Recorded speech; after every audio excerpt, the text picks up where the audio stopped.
Hey guys, welcome back to the Reach. It's Cam.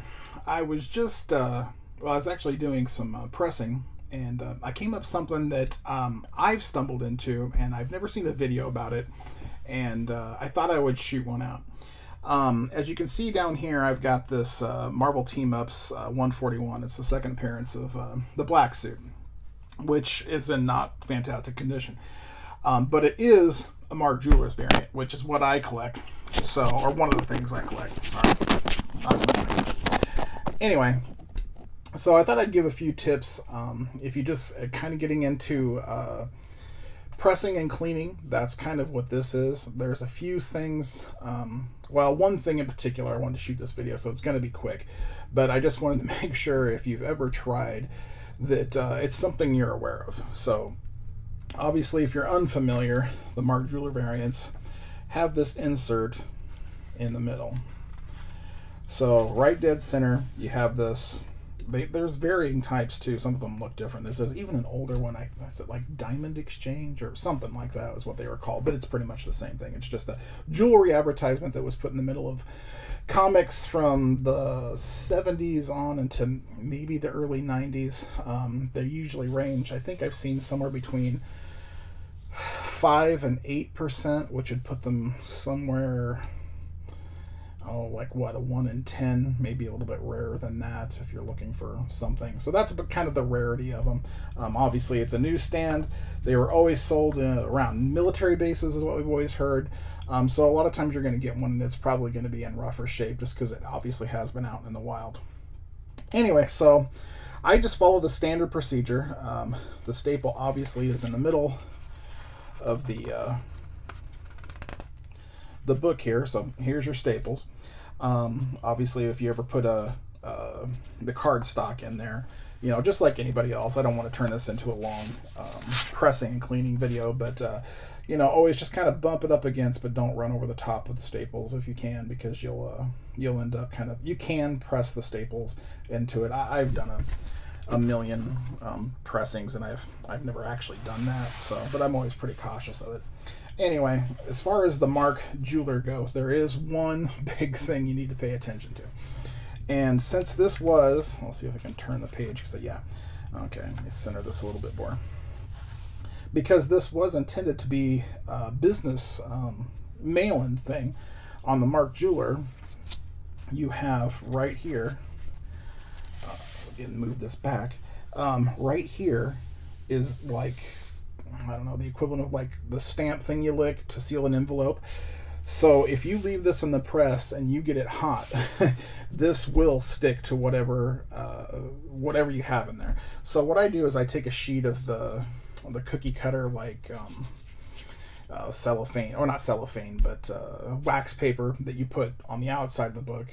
If you go watch somebody's video who's going to do an in-depth video about actual how to set it up, but when you do, put another piece of that right here is what I do. It might stick just slightly, but not nearly as much as it does if you actually just stuck just this by itself, the cardstock, or I like to put pieces of paper around the cardstock too. So I'll put the cardstock, a piece of paper under here, a piece of paper on this side. Then I'll put another piece of paper here and another piece of paper on this back side between all this. So this like slicker, I don't know, whatever kind of, the paper that's different obviously from this doesn't bleed over into the comic. Outside of that, that's really pretty much the only difference I do. But just really, that was the heads up for this. Do not just stick something dry like a piece of paper or the cardstock on this, or you will end up sticking your Mark Jeweler sheet right to the piece of paper, and then it is complete pain in the butt to get off. If you want to stick around, I'll show you the before and after. Like I said, this isn't in great shape now. There's a ton of spine ticks. There's some color-breaking dog ears. It's pretty much par for the course with a lot of Mark Jewelers. There's just not...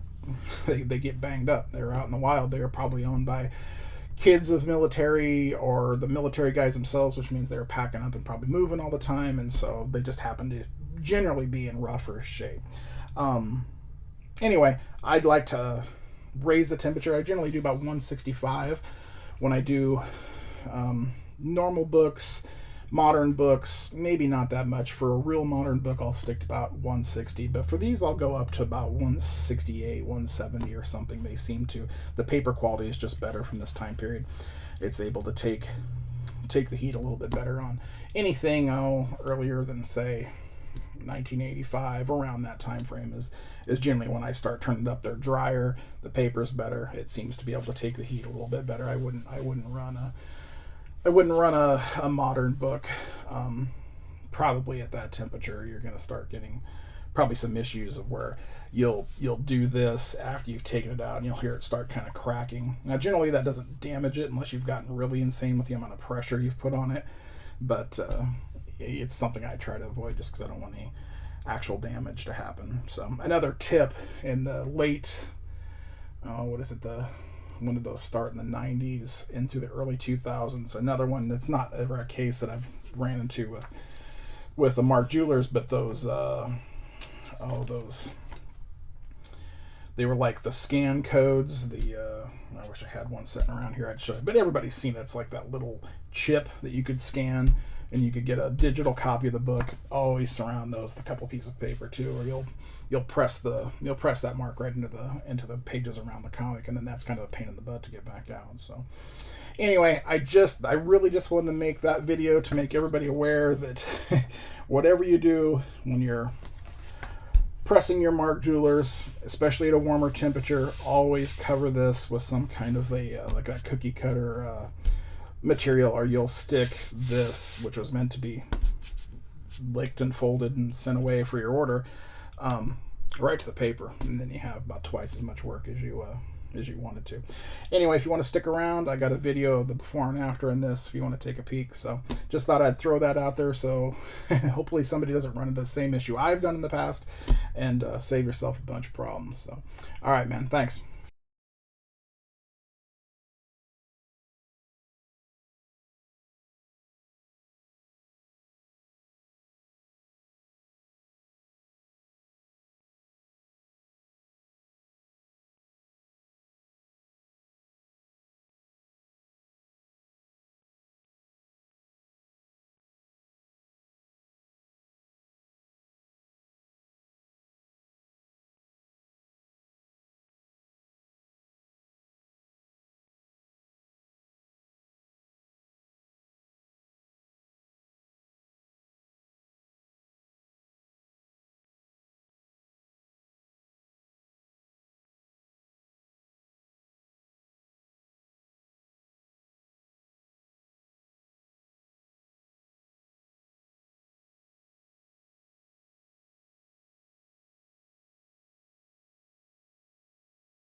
Here's that after the press and letting it set in the press for, well, just to cool down, probably about 12 hours.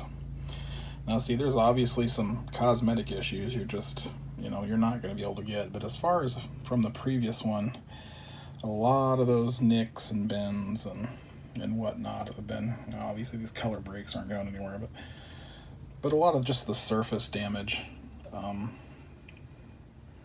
has been taken out, or at least as much as the press can do. I mean, it's not a magic wand. It's only able to fix so much, like these dog ears. Not a lot I can do with that. We'll flip it over and take a peek at the back here. Let's do the same thing since we had the before and after of that. If I remember right, there was a divot somewhere down here around this frog. Maybe it was that, which is considerably lighter than it was. But I could probably work on that. There's a few more tricks you have. You can use a giant ball bearing and kind of gently work it back out. Still some creases there, so I may or may not throw this back in. I don't know if throwing it back in will actually do anything, you know. But as long as you're careful, I don't really know what extra damage you could do to a heavily indented book. But just scanning this, you know, you can see the progress you made. Again, you know, spine ticks and color breaks, they're not going anywhere. So anyway, that's just kind of a before and after.